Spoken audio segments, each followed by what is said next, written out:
Hello, my name is Hiram Nelson, and I'm the entrepreneurial lead of the Quadrisense team, number 62. I'm here with Chris Ross, my business mentor, and Dr. Shakar Benzali. So the Quadrisense team was originally hoping to make a diagnostic device for lymphedema or lipedema. Our initial assumptions were that physicians and surgeons would be very ecstatic about using our product. We believe that the main value that we would bring to them is that they can classify patients, refer them out, and possibly even diagnose and differentiate between the two diseases. These, of course, were our assumptions for the clinical market.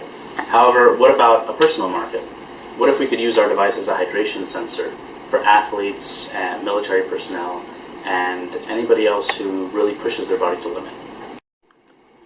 In order to validate and test our customer segments and value propositions, we went out to a conference for lymphedema in Phoenix, Arizona. We decided to ask physicians and surgeons what they thought of the technology, and they ended up saying that they don't need it because they already have a diagnostic tool. But we did find out that we could pivot and make this a monitoring device for the physical and occupational therapists that were present. Their biggest pains were trying to monitor the disease progression for lipedema and lymphedema patients, and this would be a real great niche for our market. To validate our next customer segment, we went to gyms and athletic events and really tried to talk to the casual athlete versus the uber athlete.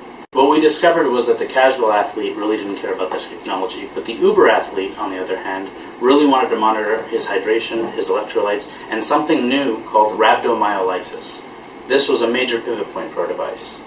As a happy coincidence, we also found that as a hydration sensor, the DoD and the military may be very interested in our device to monitor their physical training teams, like the PJOC, the Marines, during all of their exercises.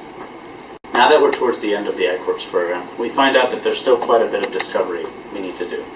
We so far have 3 customer segments: the therapist customer segment, the military, and the personal athlete device. So we still need to find out which market is the best to penetrate first to generate the most revenue as a startup company.